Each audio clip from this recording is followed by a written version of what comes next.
Imagine a world where the unseen battles the seen, where ancient rituals combat evils lurking in the shadows. This is not a fantasy world, but the reality of Italian exorcisms. In the heart of Italy, exorcisms are not a relic of the past, but a haunting presence in the present. Here, a world where the spiritual collides with the physical, where the holy grapples with the unholy, exists not in the pages of a horror novel, but within the confinements of a small windowless room near the Vatican. In this world, demonic possession is not a myth, but an accepted belief within the Catholic Church. A belief that has a face, a name: Father Vincenzo Taraborelli, one of Rome's busiest exorcists, who has been performing exorcisms for the past 27 years. Yet, outside the Church, many dispute its existence.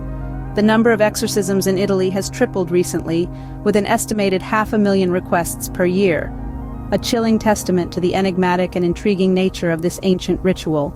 So, buckle up and prepare for a journey into the unknown. Join us as we delve into the history of this enigmatic practice and uncover its evolution in modern Italy.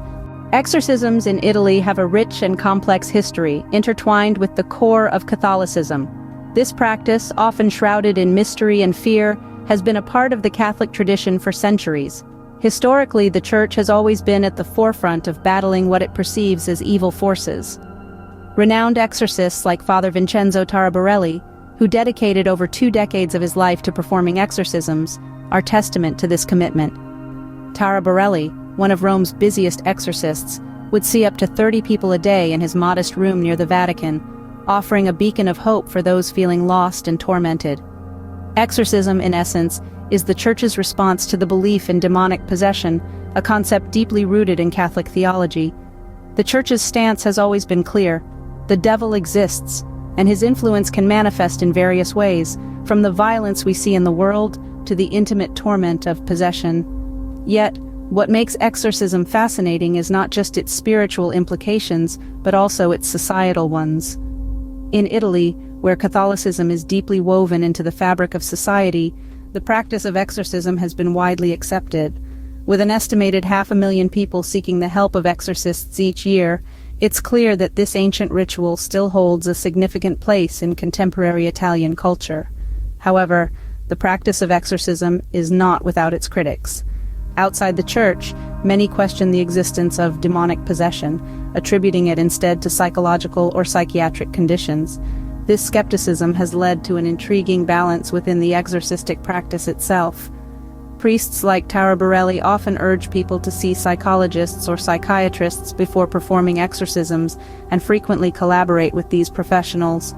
Despite these controversies, the Church has continued to uphold the tradition of exorcism. It's a testament to the enduring belief in the battle between good and evil, a struggle as old as humanity itself.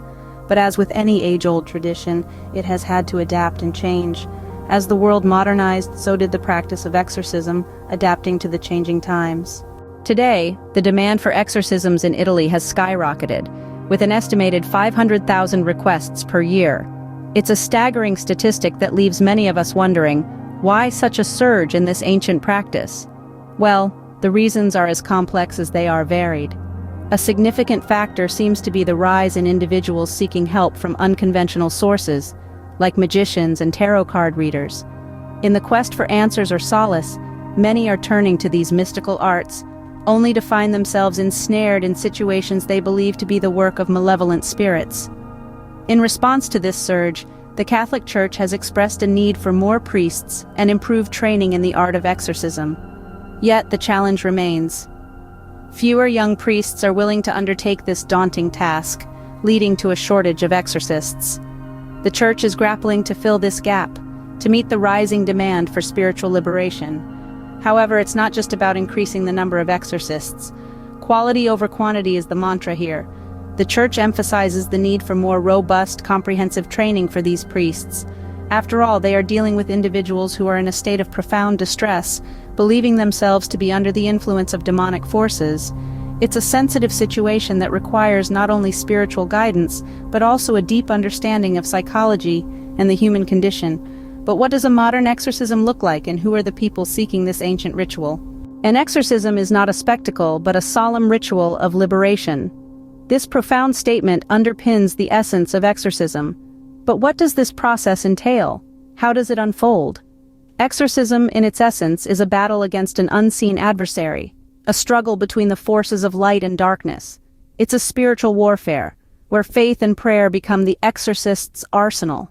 It's a solemn ritual, steeped in centuries-old traditions, aimed at liberating a person from the clutches of demonic possession. The process commences with a rigorous evaluation. This evaluation, often conducted by seasoned exorcists, seeks to distinguish between genuine cases of possession and those that might be attributed to psychological or physiological conditions. It's a delicate balance, requiring the exorcist to tread the thin line between science and faith. Once a case is deemed as a genuine possession, the exorcism process begins. The exorcist, armed with the rites and rituals of the Church, confronts the entity possessing the afflicted. Prayers, chants, and holy symbols become the weapons in this spiritual battle. However, the Church is not just a battleground for these spiritual confrontations, it's also a haven, offering spiritual support to those ensnared in this terrifying ordeal. The Church provides comfort, solace, and a sense of community for those grappling with the unsettling reality of possession. Yet it's important to remember that exorcism is not a substitute for medical intervention. It's a complement, a spiritual supplement to conventional treatments. The Church emphasizes the importance of seeking medical help alongside spiritual assistance. It recognizes that possession in some cases might be a manifestation of psychological disorders, requiring professional help.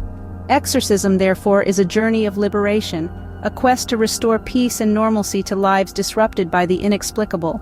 It's a testimony to the enduring faith of those who believe, those who seek liberation from the unseen forces that besiege them. Yet, despite its solemnity, exorcism has faced its share of controversies. As the demand for exorcisms rises, so do the questions and challenges surrounding this ancient practice. The surge in requests for exorcisms in Italy, estimated to be around 500,000 each year, has put a spotlight on the uneven skills of current exorcists and the lack of willingness among priests to learn the techniques.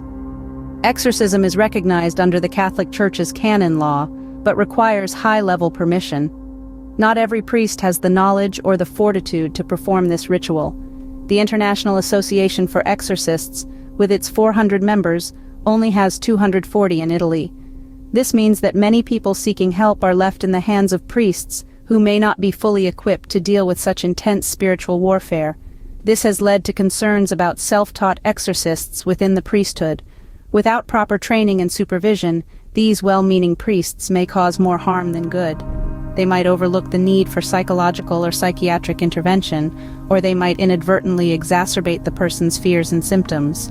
Moreover, the rise of exorcisms has raised questions about the role of the Church in providing spiritual support for those with mental health issues.